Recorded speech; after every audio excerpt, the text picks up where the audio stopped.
চলতে থাকলো বিআরএস এর নামে। আপনারা জানেন বিআরএসটা কি? Voluntary retirement scheme.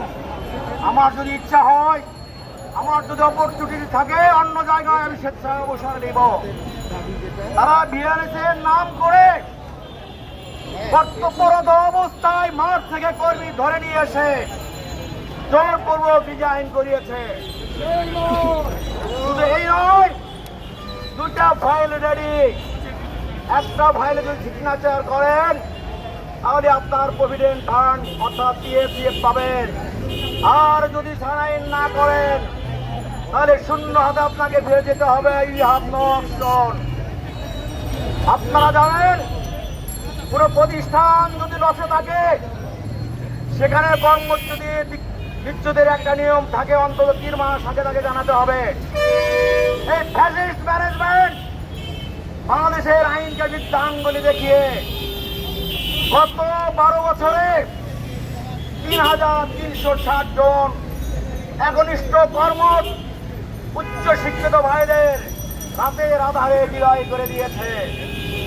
আমাদের বয়স দেখতে পাচ্ছেন 40-এর কোঠায়। তারা আমাদের ট্যাগ লাগিয়ে দিয়েছে।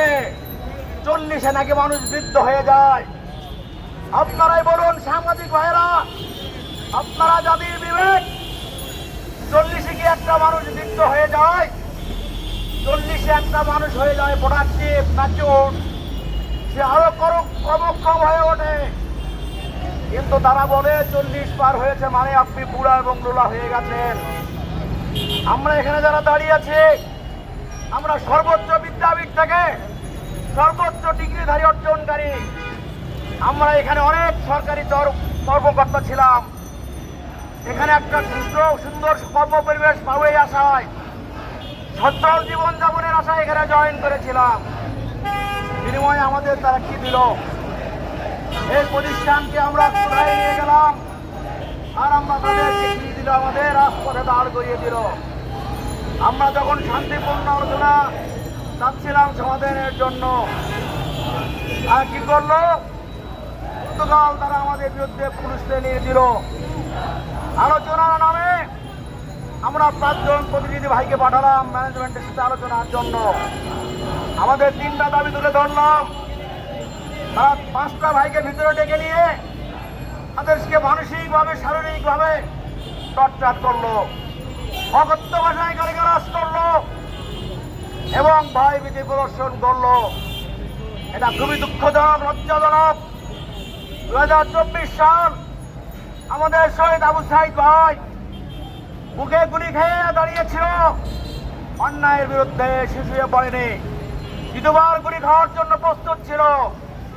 আমাদের মুক্ত ভাই জনগণের সেবা করতে করতে জীবন মিলিয়ে দিয়েছে, আমরা বলি নাই। আমাদের সহযোদ্ধা ভাইরা এখনো হাসপাতালে কাতরাচ্ছে।